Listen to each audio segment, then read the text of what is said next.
প্রিয় দর্শক, আপনাদের প্রত্যেককে শুভেচ্ছা সহ আমন্ত্রণ জানাচ্ছি এনটিভির প্রতিদিনকার আয়োজন স্বাস্থ্য প্রতিদিন অনুষ্ঠানে। দর্শক, আজ আপনাদের সঙ্গে আছি আমি ডাক্তার সাখাওয়াত হোসেন। প্রিয় দর্শক, আজকের এই অনুষ্ঠানে আমরা আলোচনা করব মিনিমালি ইনভেসিভ কার্ডিয়াক সার্জারি বা হার্ট সার্জারি নিয়ে। এ বিষয়ে কথা বলবার জন্য আমাদের সঙ্গে স্টুডিওতে উপস্থিত আছেন একজন কার্ডিয়াক সার্জন। চলুন দর্শক, অনুষ্ঠানের শুরুতেই আমরা পরিচিত হয়ে নেই আমাদের আজকের অতিথির সঙ্গে। ডাক্তার মোহাম্মদ ফাইজুস সাজ্জাদ 1980 সালের অক্টোবর মাসে সুনামগঞ্জ জেলায় জন্মগ্রহণ করেন। তিনি 2004 সালে দিনাজপুর মেডিকেল কলেজ থেকে এমবিবিএস ডিগ্রি অর্জন করেন। এরপর তিনি চিকিৎসা বিজ্ঞানে উচ্চতর এমএস ও এফসিপিএস ডিগ্রি লাভ করেন। বর্তমানে তিনি ইব্রাহিম কার্ডিয়াক হাসপাতাল ও রিসার্চ ইনস্টিটিউট এর কার্ডিয়াক সার্জারি বিভাগের বিশেষজ্ঞ সার্জন হিসেবে কর্মরত আছেন। আপনাকে আমন্ত্রণ জানাচ্ছি আমাদের অনুষ্ঠানে। অসংখ্য ধন্যবাদ আপনাকে এবং এনটিভিকে আমাকে এই অনুষ্ঠানে কথা বলার সুযোগ দেওয়ার জন্য। শুরুতে একটি বলবেন কি যে কার্ডিয়াক সার্জারি যখন সার্জারির প্রয়োজন হয় তখন তার নানান রকমের ভ্যারিয়েশনের কথা আমরা শুনি এবং নিত্য নতুন আধুনিক পদ্ধতি আসছে, তার মধ্যে একটি হচ্ছে মিনিমালি ইনভেসিভ কার্ডিয়াক সার্জারি। সেই বিষয়ে যাওয়ার আগে যদি একটু আমাদের বুঝিয়ে বলেন যে একজন মানুষের হার্টের রোগ হলে কখন সার্জিক্যাল ট্রিটমেন্ট দরকার হয়? হার্টের বেশ কয়েক ধরনের রোগ রয়েছে। এর মধ্যে আমাদের দেশে বা বিশ্বজুড়েই যেটা সবচাইতে প্রচলিত বা নোন ডিজিজ আমরা যেটাকে বলবো সেটা হচ্ছিল করোনারি আর্টারি ডিজিজ বা হার্টের নিজস্ব রক্তনালীর ব্লক। এটা খুবই প্রচলিত এবং এটা একটা ভয়ঙ্কর রোগী আমি বলবো, এবং এটার সার্জিক্যাল যে চিকিৎসা এটাকেও আমরা সবাই মোটামুটি চিনি, প্রত্যেকে এটাকে আমরা বাইপাস সার্জারি নামে চিনি।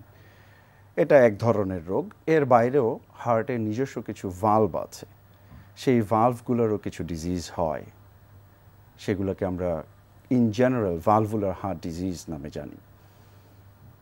এসবের বাইরে হার্টের টিউমার হতে পারে, হার্টের কিছু কনজেনিটাল ডিফেক্ট বা ডিজিজ থাকতে পারে। প্রচলিত অর্থে হার্টের যে সমস্ত সার্জিক্যাল অপারেশনের প্রয়োজন হয় বা চিকিৎসার প্রয়োজন হয় সেগুলোকে আমরা গ্রসলি দুভাগে ভাগ করি। একটা হচ্ছিল অ্যাডাল্ট হার্ট ডিজিজ বা বয়স্ক, প্রাপ্তবয়স্ক, পূর্ণবয়স্কদের চিকিৎসা। একটা হচ্ছিল কনজেনিটাল বা পিডিয়াট্রিক হার্ট ডিজিজ।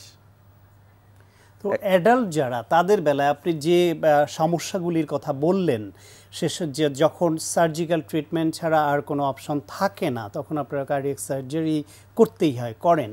সেই ক্ষেত্রে এই মিনিমালি ইনভেসিভ সার্জারি আসার আগে কিংবা এখনও অনেকেই প্রচলিত যে সার্জারির ব্যবস্থা সেটি কি? প্রচলিত যে চিকিৎসা পদ্ধতি রয়েছে সেটাকে আমরা ওপেন হার্ট সার্জারি বলে জানি বা চিনি। ওপেন হার্ট সার্জারি ট্র্যাডিশনাল এবং কনভেনশনাল ওয়েল ট্রাস্টেড একটা প্রসিজিওর। এই প্রক্রিয়ায় আমরা যেটা করতে হয় বা যেটা সাধারণত করা হয় সেটা হচ্ছিল বুকের মাঝ বরাবর কেটে, বুকটা একটা খাঁচার মতো, এর মাঝ বরাবর কেটে আমরা এটাকে ওপেন করি। ওপেন করার পরে সাধারণত হার্টটাকে একটা মেশিনের সাহায্যে কানেক্ট করা হয়। এই মেশিনটাকে আমরা বলি হার্ট লাং মেশিন। বেশিরভাগ ক্ষেত্রেই এই মেশিনটার প্রয়োজন হয়, কিছু কিছু ক্ষেত্রে আপনি এই মেশিন ছাড়াও অপারেশন করতে পারবেন। তো যে জিনিসটা ইম্পর্টেন্ট সেটা হচ্ছিল যে এই কনভেনশনাল বা ওপেন হার্ট সার্জারি, এটাকে আমরা ওপেন অ্যাক্সেস সার্জারিও বলে থাকি। এটা হচ্ছিল প্রচলিত বা ট্র্যাডিশনাল পদ্ধতি। আমরা যেটা বলছি যে মিনিমালি ইনভেসিভ, সেটাই কি করে থাকেন? সেটাতে আমাদের এই ওপেন অ্যাক্সেস সার্জারি বা এভাবে বড় করে কেটে অপারেশন করার প্রয়োজন হয় না। মিনিমালি ইনভেসিভ সার্জারিকে আসলে আমরা বলে থাকি কি হোল সার্জারি। তার অর্থ হচ্ছিল বুক না কেটেই এই অপারেশনটা করা সম্ভব। যে রোগগুলোর কথা আমরা বলছিলাম, যেমন ধরেন করোনারি আর্টারি ডিজিজ বা ভালভুলার হার্ট ডিজিজ, হার্টের জন্মগত ত্রুটি, এই সমস্ত রোগের কারণে যখন অপারেশনের প্রয়োজন হয় তখন এই প্রত্যেকটা রোগের ক্ষেত্রে আমরা মিনিমাল ইনভেসিভ করতে পারি বা করা সম্ভব। কিভাবে করা সম্ভব? আমাদের অবশ্যই স্কিল্ড এবং ট্রেন ম্যান পাওয়ারের দরকার আছে এবং কিছু লজিস্টিকের প্রয়োজন আছে, কিন্তু যদি ইন জেনারেল আমি বলতে চাই তাহলে হলো বুকের এক পাশে কি হোল বা ছোট করে ইঞ্চি 2 মতো ইনসিশন দিয়ে কোনো হাড় না কেটেই এই অপারেশন করা সম্ভব। পাঁজরের হাড় কাটতে হচ্ছে না, দুই হাড়ের মাঝখানের যে স্পেস, ইন্টারকস্টাল স্পেস বলি আমরা, ওইখান দিয়ে আপনার ঢুকছে। এক্স্যাক্টলি, সেই স্পেস দিয়ে অপারেশন করা সম্ভব। অপারেশনের ধরন অনুসারে ডান পাশের অথবা বাম পাশের পাঁজরের হাড়ের মাঝখান দিয়ে এই অপারেশনটা করা সম্ভব। এই পদ্ধতিটাকেই আমরা মিনিমাল ইনভেসিভ হার্ট সার্জারি বলছি। কয়টা ফুটা করতে হয়? ইউজুয়ালি একটা, ওয়ান ইনসিশন সার্জারি। তো যে পদ্ধতির কথা আমি বলছি, আমি আসলে খুব সংক্ষেপে বলিনি। এই পদ্ধতি কোনো নতুন টেকনোলজি নয়। This is been well established in the world since 1998 এবং পৃথিবীর প্রায় প্রতিটা দেশেই এই মিনিমাল ইনভেসিভ হার্ট সার্জারি এখন প্রচলিত আছে। বাংলাদেশেও এর প্র্যাকটিস শুরু হয়নি আমি বলবো না, শুরু বছর 2 হলো এই প্র্যাকটিস শুরু হয়েছে, কিন্তু এখনো সীমিত আকারে। এক্স্যাক্টলি। তো সুবিধা এবং অসুবিধার দিকগুলো যদি আমরা দেখি, অপারেশন একটা সময় ছিল যখন আমরা গলব্লাডার অপারেশনের কথা জানতাম। গলব্লাডার অপারেশন করতে গেলে বড় করে পেট কেটে অপারেশন করা হতো। আর্লি 90s যখন প্রফেসর সর্দার নাইব এবং অন্যান্যরা বিদেশ থেকে ট্রেনিং করে ফিরে আসলেন, তারা বললেন এই গলব্লাডার অপারেশনই ল্যাপারোস্কোপিক্যালি করা সম্ভব, অর্থাৎ পেটের মধ্যে ফুটো করে অপারেশন করা সম্ভব। ইন 20 years টাইম আমরা জানি এখন যদি কেউ আপনাকে এই অপশন দেয় যে গলব্লাডার অপারেশন আপনি কেটে করবেন না ল্যাপারোস্কোপিক করবেন, এই অপশনই কিন্তু অলমোস্ট অ্যাবসলিউট। কিডনির অপারেশনের বেলায় অনেক ট্রিটমেন্টও তাই। সো বেনিফিটগুলো আসলে বলার তেমন কিছু নেই। বেনিফিটগুলো হচ্ছিল আপনি কাটবেন কম, রক্তপাত কম হবে। যত ছোট করে কাটবেন হাসপাতালে তত কম দিন থাকতে হবে।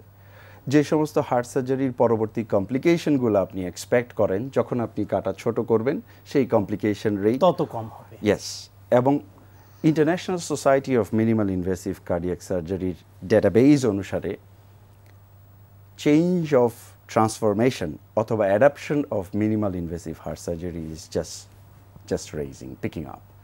সো আমি মনে করি উন্নত প্রযুক্তি একটা পর্যায়ে আমাদেরকে অ্যাডপ্ট করতে হবে। বাংলাদেশে কার্ডিয়াক সার্জারির ইতিহাস অনেক সমৃদ্ধ 1980 সাল থেকে, এবং দেশের অন্যান্য সেক্টর যখন এখন পর্যন্ত সাফার করছে, আমি বলবো যে বাংলাদেশের কার্ডিয়াক সার্জনরা বিশ্বমানের এবং তারা এদেশে কার্ডিয়াক সার্জারিকে একটা প্রতিষ্ঠিত এবং মর্যাদাপূর্ণ স্থানে নিয়ে যেতে পেরেছেন। সেই জন্য আমি বিশ্বাস করি যে আমাদেরকে যুগের সাথে তাল মিলানোর জন্য মিনিমাল ইনভেসিভ হার্ট সার্জারির দিকে আরো এক্সপ্যান্ড করতে হবে। অলরেডি আছে, বাংলাদেশে চিকিৎসা হচ্ছে, আপনারা করছেন, কিন্তু আরো এক্সপ্যান্ড হবে। সময়ের দাবি এটা হবেই যে চিকিৎসা উন্নত বিশ্বে প্রায় 1.5 যুগ আগে শুরু হয়ে গেছে, সেটা বাংলাদেশে এখন এসেছে এবং হচ্ছে, নিশ্চয়ই আগাবে। এই মিনিমালি ইনভেসিভ কার্ডিয়াক সার্জারি বা হার্ট সার্জারি যদি করেন, যখনই আমরা নতুন কোনো পদ্ধতি, একটু মডার্ন, তার ইকুইপমেন্টসের কস্টিং বেশি, সব মিলিয়ে আমাদের একটু মাথায় আসে খরচটা কেমন। ট্র্যাডিশনাল যে ওপেন হার্ট সার্জারি, আপনি যে সেন্টারে আছেন ইব্রাহিম কার্ডিয়াক হসপিটাল, সেখানে ওপেন হার্ট সার্জারিতে আনুমানিক খরচ কেমন, সেই তুলনায় যদি এটা মিনিমালি ইনভেসিভ আপনি যেটি করছেন সেটার খরচটা কতটা ভ্যারি করে? এক্স্যাক্টলি, এই প্রশ্নের উত্তর দেওয়ার আগে আমি একটু বলে নিতে চাই, আমাদের দেশে হার্ট সার্জারির যে খরচ, সেটাতে আপনি যখন বহির্বিশ্বের সাথে কম্পেয়ার করবেন, এটাই ধরে নেওয়া উচিত যারা বিদেশে চিকিৎসা করতে গিয়েছেন অথবা যারা এই বিষয় সম্পর্কে জানেন, অন্তত 4 থেকে 5 গুণ খরচ ন্যূনতম কম বাংলাদেশে, এবং কম হওয়াটাই যৌক্তিক। আমাদের দেশের যে আর্থসামাজিক প্রেক্ষাপট, সেই প্রেক্ষাপট অনুসারে যদি আমরা উন্নত বিশ্বের আকারে প্রাইসিং বা কস্টিং করি, আমাদের কোনো রোগী প্রায় চিকিৎসা নিতে পারবেন না, এবং এই ব্যয়বহুল চিকিৎসা যেন রোগীদের কাছে অ্যাফোর্ডেবল করা হয়, সেজন্য আমি মনে করি যে প্রফেসর ইব্রাহিমের সাথে আমি তার ফিলোসফিতে বিশ্বাসী। আমি যে হাসপাতালে চাকরি করি সেই হাসপাতাল একটা ফিলান্থ্রফিক হসপিটাল। অর্থ হচ্ছিল যে পরিমাণ খরচ না করলেই নয়, সে তার বাইরে আমরা কোনো রোগীর কাছেই পয়সা নিতে চাই না। হ্যাঁ, এটা সত্যি, কনভেনশনাল একটা সার্জারি যদি আপনি করতে চান, আমাদের একটা প্যাকেজ সিস্টেম আছে। প্রায় বাংলাদেশে যতগুলো হার্টের হাসপাতাল আছে তাদেরই কম বেশি কোনো না কোনো প্যাকেজ আছে, এবং সেই প্যাকেজটা 2,50,000 টাকা থেকে শুরু করে 2,80,000 টাকা, এরকম একটা রেঞ্জের মধ্যে ভ্যারি করে। আমরা মিনিমাল ইনভেসিভ যে প্রোগ্রামটা শুরু করেছি, যৌক্তিক কারণেই আমরা এই প্যাকেজে এই সার্ভিসটা দিতে পারছি না, কিন্তু এই ব্যবধানটা আকাশ পাতাল নয়, 70 থেকে 80,000 টাকা বেশি খরচ পড়বে। এইটা একটি ভালো চিকিৎসা, যেখানে কষ্ট কম, হসপিটাল স্টে কম, ঝুঁকি কম। নিশ্চয়ই এটা যারা এই হার্ট সার্জারি করান তারা এটা বুঝবেন, এবং প্রত্যাশা রইল যে এইরকম আধুনিক একটা চিকিৎসা পদ্ধতি বাংলাদেশে আরও এক্সপ্যান্ড করুক এবং অনেক মানুষের সুবিধা নিতে সক্ষম হোক। আপনাকে অনেক ধন্যবাদ। আপনাকেও অসংখ্য ধন্যবাদ।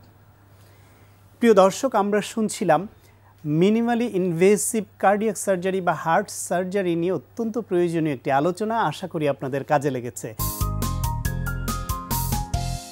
দর্শক, এখন আপনাদের জন্য রয়েছে নিয়মিত আয়োজন সুস্থ দেহ সুস্থ মন। আজকে আমরা দেখাবো কাপ মাসেলের একটা মুভমেন্ট। এর আগে আমরা দেখেছিলাম এই মাসেলের মুভমেন্টগুলো, কাপ মাসেলগুলো মুভমেন্টগুলো। আমরা বলেছিলাম যে কাপ মাসেল তৈরি করা কিন্তু খুবই কঠিন, কিন্তু যতগুলো আমরা দেখেছিলাম সবই দেখেছিলাম আমরা ম্যাস বিল্ডিংয়ের জন্য। তো ওইখানে যে সমস্যাটা ছিল আর কি ওগুলোতে, যে ওটা করার সময় দেখবেন যে সব হয়তো মানে ঠিক মতো মানে ইন্ডিভিজুয়ালি দুই পার্ট যে ডেভেলপমেন্টটা ঠিকভাবে হয় না।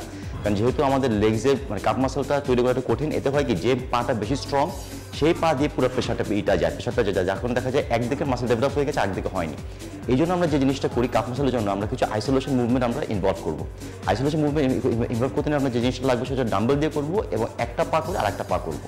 এখন দেখবো যে কীভাবে আইসোলেশন মুভমেন্টের মাধ্যমে কাপ মাসেলটাকে আমরা ডেভেলপ করতে পারি। এক্সারসাইজটা করার সময় যে জিনিসটা লাগবে, আমাদের একটা স্টেপার লাগবে, এবং এই স্টেপারের উপরে আপনি এক হাতে একটা ডাম্বেল নেবেন, যে পাটাকে আপনি হিট করবেন সেই পায়ের দিকে ডাম্বেলটা রাখবেন। এখন দেখেন যে কীভাবে আমরা করছি। এখন দেখছেন যে বা দিকে করছে, সে বা পায়ের উপর করছে, ডিপেন্ড করছে, বা দিকে ডাম্বেলটা রাখবে, এক পা জাস্ট খুব করে রাখবে, এবং বডি যে অ্যালাইনমেন্টটা যে জিনিসটা হবে একটু অ্যাঙ্গেলে সামনের দিকে থাকবে। সরে যদি আপনি জিনিসটা করেন তাহলে সরাসরি আপনি নি থেকে পেশা পড়বে, কাপ মাসেলে কোনো পেশা পড়বে না। ওকে, এই অবস্থায় জিনিসটা করবেন, গো অল দ্য ওয়ে ডাউন, যত নিচে আপনি নামতে পারেন, গো অল দ্য ওয়ে আপ, যত উঁচে আপনি উঠতে পারেন। যখন উঁচে আপনি উঠবেন আপনার কাপ মাসেলটাকে স্কুইজিং মোশনে রাখবেন, এবং যখন ছেড়ে দেবেন সারা সময় স্ট্রেচিং ইয়েতে রাখবেন। একটা জিনিস আমি মেনশন করে রাখি, যখন আপনি উঠছেন তখন মাসেলটাকে কন্ট্রাক্ট করবেন, টাইট আপ করবেন। যখন নামছেন তখন কিন্তু মাসেলটাকে টাইট আপ করে রাখবেন না, এতে হবে কি আপনার মাসেলটা সহজে বাড়বে না। অনেকে এইটা করে, ভুলটা করে, যে যখন সে যেটাকে আমরা বলি নেগেটিভসের সময় মাসেলটাকে টাইট করে রাখে, এতে হবে কি মাসেলটা সহজে বাড়বে না, কারণ স্ট্রেচিং মুভমেন্ট হবে না। আর যখন উঠাচ্ছে তখন করে কি বডি মুভমেন্টটা মিস করে, তখন বডিটা লুজ করে দেয়, কিন্তু জাস্ট বডিটাকে জাকিং মোশনে করে, এতে আপনার টাইটনেস ভাবটা আসবে না। এই জন্য দুইটা যদি নেগেটিভ এবং পজিটিভ যদি আপনি ঠিক মতো যদি করতে পারেন, তখনই আপনার কাপসের ডেভেলপমেন্টটা ঠিক এইভাবে আসবে। ওকে, গো ডাউন। এই জিনিসটা যে জিনিসটা আমরা বলছি যে আইসোলেশন মুভমেন্টটা, আপনি যে কোনো এক্সারসাইজ যখন আপনি করছেন, এক্সারসাইজের মাঝখান দিয়ে আপনি জিনিসটা ইনভলভ করতে পারবেন। যখন আপনি এক সেট বাইসেপ কার্ল মারলেন অথবা বেঞ্চ প্রেস মারলেন, তারপরে মাঝখানে যে আমাদের এই পিরিয়ডটা আমরা বলি রেস্ট পিরিয়ডে গিয়ে আপনি মাঝখান দিয়ে যদি এক্সারসাইজটা করেন, আপনি খুব সহজে কাপ মাসেলের ডেভেলপমেন্টটা হয়ে যাবে। প্রিয় দর্শক, আমরা জানি কমলা অত্যন্ত পুষ্টিকর একটি ফল। চলুন এই বিষয়ে একজন পুষ্টিবিদের কাছ থেকে জেনে নেই কমলার কি কি গুণাগুণ রয়েছে। কমলা ভিটামিন সি সমৃদ্ধ, পুষ্টিকর ও জনপ্রিয় একটি ফল। আমাদের প্রতিদিনের শরীরে যে পরিমাণ ভিটামিন সি এর প্রয়োজন হয় তা আমরা সহজেই একটি কমলা থেকে পূরণ করতে পারি।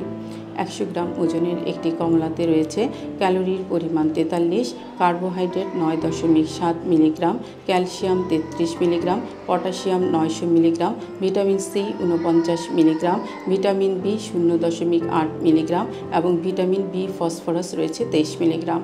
কমলাতে বিদ্যমান ভিটামিন সি আমাদের শরীরের বিভিন্ন রোগ প্রতিরোধ করতে উল্লেখযোগ্য ভূমিকা পালন করে থাকে। এছাড়া সর্দি, কাশি, জ্বর সহ বিভিন্ন সিজনাল রোগগুলোকে প্রতিহত করতে খুবই গুরুত্বপূর্ণ ভূমিকা পালন করে থাকে। কমলাতে বিদ্যমান যে অ্যান্টিঅক্সিডেন্ট থাকে তা আমাদের সূর্যের ক্ষতিকারক ভিটামিন থেকে রক্ষা করে আমাদের শরীরে আল্ট্রাভায়োলেট রে প্রতিরোধ করে ত্বককে সুস্থ, সতেজ ও সবল রাখে। এর বিটা ক্যারোটিনও আমাদের সেল ড্যামেজের প্রতিরোধের হাত থেকে রক্ষা করে। কমলাতে বিদ্যমান ভিটামিন বি ফোলেট হিসেবে দেহের জন্মগত ত্রুটিগুলোকে সারাতে এবং কার্ডিওভাস্কুলার ডিজিজকে প্রতিরোধ করতে উল্লেখযোগ্য ভূমিকা পালন করে থাকে। কমলাতে রয়েছে চর্বিমুক্ত 80 ক্যালোরি, যা ধাপে ধাপে আমাদের শরীরে শক্তি উৎপন্ন করে জ্বালানি হিসেবে কাজ করে থাকে। এছাড়া কমলাতে রয়েছে ইলেকট্রনিক সমতা রক্ষার জন্য শতকরা 7% পটাশিয়াম, যা আমাদের শরীরে কার্ডিওভাস্কুলার সিস্টেমকে গুরুত্বপূর্ণ ভূমিকা পালন করে থাকে। এই জন্য ইলেকট্রনিক সমতা রক্ষা করে আমাদের শরীরকে রাখে সুস্থ ও সবল। কমলাতে বিদ্যমান ক্যালসিয়াম আমাদের শরীরের হাত ও দাঁতকে মজবুত করে থাকে। ম্যাগনেসিয়াম আমাদের স্নায়ুতন্ত্রকে ভালো করে রাখতে সাহায্য করে। কমলা আমাদের জন্য অত্যন্ত উপকারী একটি ফল। এটা আয়রন শোষণে, ভিটামিন সির জন্য অত্যন্ত গুরুত্বপূর্ণ। এছাড়া কনস্টিপেশন প্রতিরোধে যাদের হজমের সমস্যা রয়েছে তাদের ক্ষেত্রেও কমলা খুব গুরুত্বপূর্ণ ভূমিকা পালন করে থাকে। কমলাতে বিদ্যমান লিমিনয়েড আমাদের মুখের ত্বক, পাকস্থলী, ফুসফুসের ভিতরের কোষগুলোকে সুস্থ, সবল ও কোমল রাখতে সাহায্য করে। কমলা ডায়াবেটিস রোগীদের জন্য অত্যন্ত উপকারী একটি ফল, কারণ এর টক আমাদের ডায়াবেটিস নিয়ন্ত্রণ রাখতে সাহায্য করে। এছাড়া যারা ওজন কমাতে চান, উচ্চ রক্তচাপের রোগী যারা আছেন এবং যাদের রক্তে ব্লাড কোলেস্টেরলের পরিমাণ বেশি থাকে, তারা অনায়াসেই সারাদিনে একটি কমলা গ্রহণ করতে পারেন।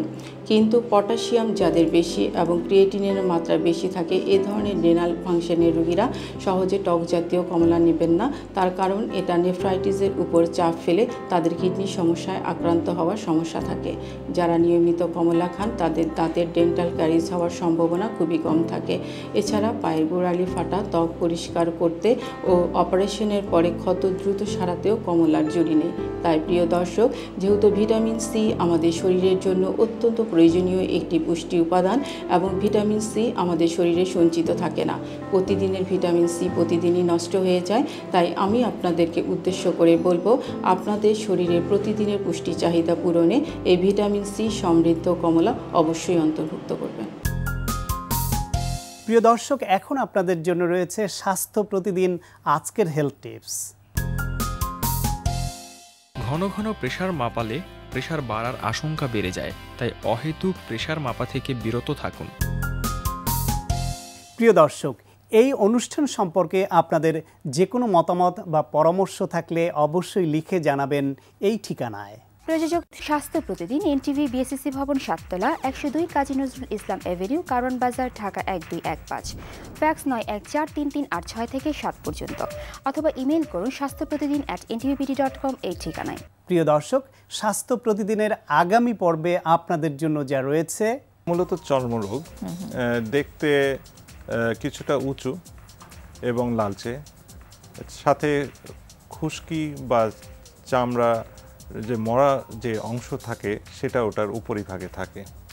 এটা যে কোনো আকারে হতে পারে, ছোট আকার থেকে বড় আকার হতে পারে, নির্দিষ্ট জায়গায় হয়ে থাকে এবং সব জায়গায় প্রায়ই দেখা যায় যে সব জায়গায় হতে পারে। মাথায় বলেন, ত্বকে বলেন, যে কোনো জায়গায়, ত্বকে, এমনকি নখেও পর্যন্ত হয়। আচ্ছা, তাই মূল কথা, সোরিয়াসিস হচ্ছে একটা ক্রনিক অসুখ, দীর্ঘমেয়াদী অসুখ, যার হয় সারা জীবনই এই রোগে ভুগতে হয়। কম বেশি, কোনো সময় বেশি হয়, কোনো সময় নিয়ন্ত্রণে থাকে, কোনো সময় একেবারেই ভালো থাকে। তবে এই রোগটা সবসময় দীর্ঘমেয়াদী হয়ে থাকে, একবার হলে সেটি থাকে, কম আর বেশি।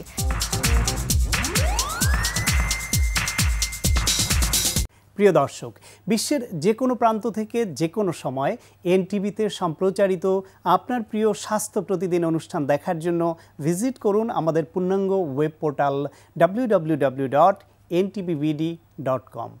দর্শক, আজ এ পর্যন্তই। সবাই ভালো থাকুন, সুস্থ থাকুন এবং অবশ্যই নিরাপদে থাকুন। দেখা হবে আগামীকাল ঠিক একই সময়ে নতুন কোনো অতিথি নিয়ে।